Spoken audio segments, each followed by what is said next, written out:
Progressive Caucus Deputy Whip. Congressman Khanna, thanks so much for being with us. What do you make of this letter, these new actions? How necessary are they, do you believe? I think they are necessary. I personally, John, feel safe, but some of the very high-profile colleagues, particularly women of color, there are a lot of threats. And here's my view. The Congress is just like any other workplace. We need to have some basic workplace standards. I mean, John, if you were to tweet out something that was abusive about colleagues or threatening colleagues, you probably wouldn't be there. If you said, oh, I'm a CNN anchor and I don't have to go through the security, that wouldn't be acceptable. Well, why should Congress be any different? We should have the same workplace rules as any other workplace in America. The proposed fence from Capitol Police, they're suggesting that go around the Capitol maybe is something permanent. How do you feel about that? I'm saddened by it. One of the things I love about the Capitol is anyone could have come and seen me. You can't go see the president. You can't go to the Pentagon. You're supposed to be able to go see your member of Congress.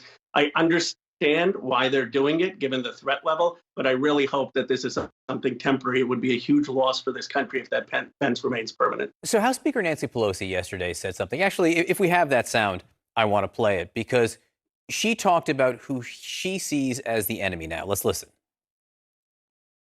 The enemy is within the House of Representatives. What exactly did you mean when you said that the enemy is within? What exactly did you mean by that? It means that we have members of Congress who want to bring guns on the floor and have threatened violence on other members of Congress.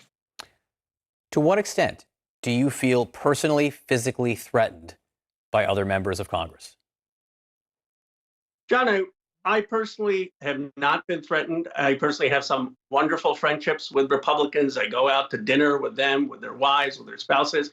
But there are some members who have actually talked about assassinating leaders. There are members who have defied bringing the metal detectors and police and insist on bringing guns to the floor. And all I'm saying is that should not take place. Now, do I think it's a few people? Yes. I don't think of the 435 people. I think 420 of them are probably reasonable. But those 10 or 15 people have to comply with the rules.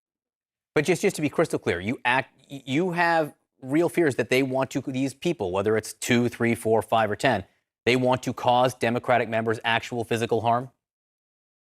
Well, I just take them at their word. There are members of Congress who, before they were elected, have talked about assassinating Secretary Clinton, President Obama in tweets. They have talked about a harm against Speaker Pelosi. So whether that is incendiary rhetoric or they plan to take action, the point is it has no place. And certainly we have to take precautions to make sure that that type of violence doesn't take place. All right, let me ask you about a matter of finance, a matter of legislation, and a matter of, frankly, fascination to millions of Americans this morning. This has to do with GameStop and what we're seeing in terms of the trading that has been going on really for weeks.